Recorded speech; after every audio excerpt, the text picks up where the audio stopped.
معین الملت والدین عطائے رسول ہند الولی غریب نواز حضرت خواجہ معین الدین چشتی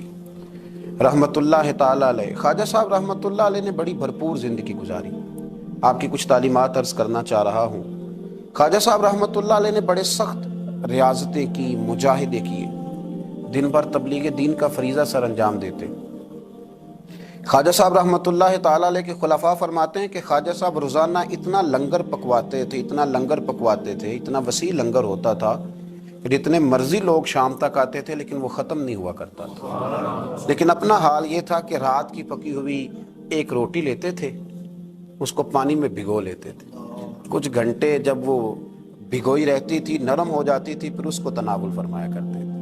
اور فرماتے ہیں کہ جو کام کرتے ہم نے خواجہ صاحب کو سب سے کم دیکھا ہے وہ ہے کھانا کھاتے اور سوتے۔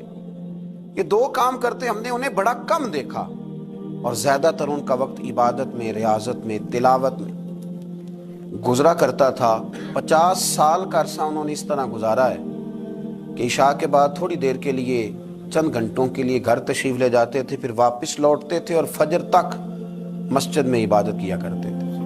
کئی دفعہ حضرت خواجہ اجمیر علیہ رحمہ پر وہ وقت بھی گزرا ہے کہ ایک دن میں 2 قرآن پاک ختم فرمایا کرتے ہیں۔ ایک دن میں 2 قرآن پاک، ایک قرآن پاک صبح میں ختم ہوا، ایک قرآن پاک رات میں ختم کر دیا۔ خواجہ صاحب علیہ رحمہ اس درد کے ساتھ تلاوت فرماتے تھے کہ لوگ کہتے ہیں کہ وہ تو بیدار رہتے ہی تھے، تلاوت سننے والے بھی آنکھیں کھول لیا کرتے تھے۔ خواجہ صاحب رحمۃ اللہ تعالیٰ لیکن نوافل کی کثرت کا کوئی اندازہ ہی نہ تھا۔ خواجہ صاحب کی ریاضتیں، مجاہدے، عبادتیں، یہ ساری چیزیں اپنی جگہ مسلمہ تھیں۔ اس کے ساتھ ساتھ جب وہ اپنے خلفاء کی، اپنے مریدوں کی تربیت کرتے تھے تو رنگ نرالا ہوتا تھا۔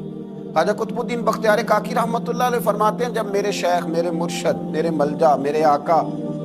حضرت غریب نواز رحمۃ اللہ تعالیٰ علیہ مجھے دلی بھیجنے لگے تو میں نے عرض کی کہ حضور کچھ نصیحتیں فرما دیں۔ تو کہتے خواجہ صاحب نے مجھے 4 نصیحتیں فرمائی، 4 باتوں کا درس ارشاد فرمایا۔ سب سے پہلے خواجہ صاحب نے فرمایا یاد رکھنا،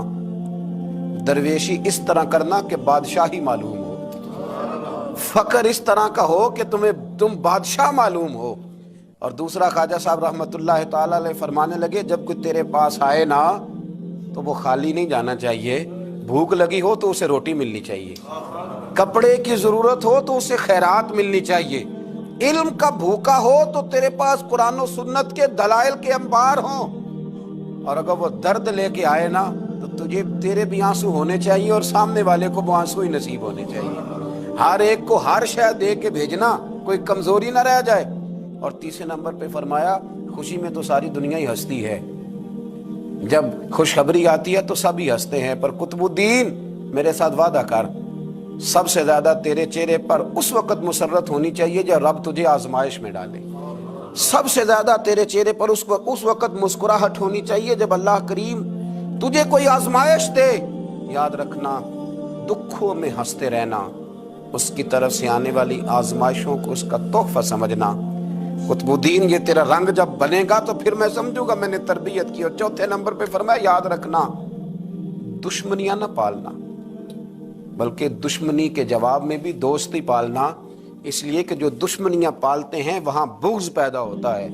اور جو دوستیاں پالتے ہیں ان کے دلوں میں اللہ محبت کی خوشبوئیں پھیلا دیا کرتا ہے۔ یہ انداز تربیت حضرت خواجہ اجمیر علیہ رحمہ کا، یہ انداز، اور فرماتے ہیں ہر آنے والے کے ساتھ ان کا انوکھا رویہ۔ خواجہ حمید الدین ناگوری رحمۃ اللہ علیہ فرماتے ہیں کہ میرا یہ حال تھا کہ میں بڑا خوبصورت تھا خواجہ صاحب کے پاس آنے سے پہلے، بہت سارے لوگ مجھ سے محبت کرتے تھے، تو جب میرے اندر کچھ تھوڑے سی حسن تھا، کچھ خوبصورتی تھی تو میں اس سے آگاہ بھی تھا، میں سمجھتا تھا۔ کہتے ہیں جب حضرت خواجہ کی خدمت میں آیا میں نے کہا حضور مرید کر لیں، تو کہتے ہیں کیا انداز تربیت تھا۔ فرمانے لگے جہاں پہلے ہی اتنے لوگ بستے ہوں وہاں معین الدین کیسے بسیرا کرے گا، اتنے لوگوں کی موجودگی میں کیسے آؤں گا میاں، پہلے اتنے بسائے ہوئے ہیں، سب کو نکال۔ حضرت خواجہ اجمیر علیہ رحمہ نے جب یہ کہا تو خواجہ حمید الدین ناگوری رحمۃ اللہ علیہ اٹھ کے قدموں میں بیٹھ گئے، کہنے لگے حضور سارا زمانہ میرے پیچھے بھاگتا ہے، پر اس طرف بھی تو غور فرمائے نا، میں اگر بھاگا ہوں تو معین الدین اجمیری کے پیچھے بھاگا ہوں، حضور مہربانی فرمائیں۔ خواجہ اجمیر نے بیعت فرمایا، جب اٹھ کے باہر نکلے نا تو ایک شخص کہنے لگا حضور یہ نوجوان ہے، میں اس کو جانتا ہوں، اس طرح کے نوجوان یوں ہی ہوتے ہیں۔ فرمایا اچھا تو جانتا ہے نا، پر معین الدین کا بننے سے پہلے جانتا تھا، اب یہ میرا بن گیا، اگر جاننا ہوا نا تو ذرا جا گلی میں کچھ لوگوں سے بات کر رہا ہے، دیکھ لے کیا بات ہو رہی ہے۔ خواجہ امید الدین باہر نکلے تو پرانے یار ملنے آ گئے، انہوں نے کہا چلو، آپ فرمانے لگے میاں اب نہیں جانا، اب دو گلیاں یاد کرنی ہیں، ایک جو شیخ کے گھر جاتی ہے اور دوسری جو واپس آتی ہے، اب دوبارہ بھائی کہیں بھی نہیں جانا۔ میں کہا جناب وہ فلاں بھی بلا رہا ہے۔ خواجہ امید الدین صاحب نے کوئی بڑا ہی جملہ بول دیا، فرمانے لگے وہ بلا رہا ہے تو کیا ہوا، اب تو جنت کی حور بھی بلائے گی تو نہیں جانا، اب نہیں جانا، اب میں نے تربیت لے لی ہے، اب میں نے فیض لے لیا ہے، اب میں نے ادھر ہی توجہ رکھنی ہے جہاں کا میں ہو گیا ہوں۔ ایک در پھڑیے محکم پھڑیے، پھر ایک دہی ہو کے مریے، یک در گیر تے محکم گیر۔ یہ جگہ جگہ جانے کا کیا مطلب، یہ تربیت ہے، یہ انداز ہے، یہ معیار اور یہ سٹیٹس خواجہ صاحب نے اپنے مریدوں کو سکھایا۔ اتنی عبادت ہے، اتنی ریاضت ہے، اتنی تربیت ہے، پھر بھی رو پڑے ہیں، پھر بھی بڑھاپا آیا ہے تو تڑپ اٹھے، پھر بھی چند خلفاء کو قریب بلایا ہے تو حضرت معین الدین کہنے لگے میرے لیے دعا کرو۔ تو کہا حضور 90 سال کے قریب عمر ہو گئی،